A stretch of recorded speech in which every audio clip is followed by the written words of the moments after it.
Sure. I wanted to ask two things. They're one has to do with actually people that work in the building.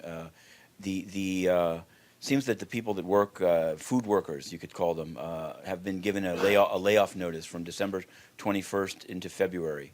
And I wanted to know, is this something, although might say it's the contractor doing it, is it built into the contract that this is essentially seasonal work, and are the people being laid off 4 days before Christmas expected to go on unemployment, or what's the expectation? That ultimately that's a question not for us but for CulinArt, who are the people who hire these workers.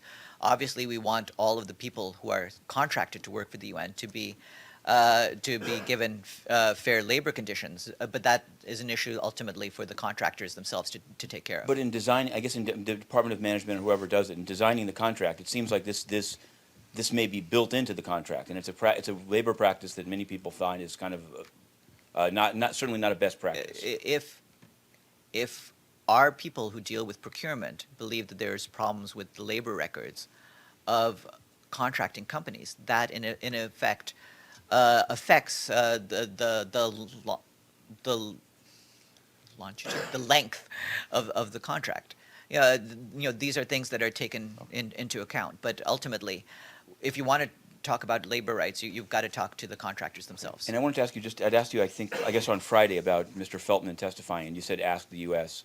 So I have, and it's confirmed and formalized. He will testify on the Tuesday. But the one thing I wanted to ask you, which I think only the UN can answer, is whether the condition of his testimony is that he will not will he testify under oath, and how does this impinge on UN immunity and previous precedents in this? As I understand it, these are for actions that precede his work as an Undersecretary General, and is part of a separate and prior responsibility.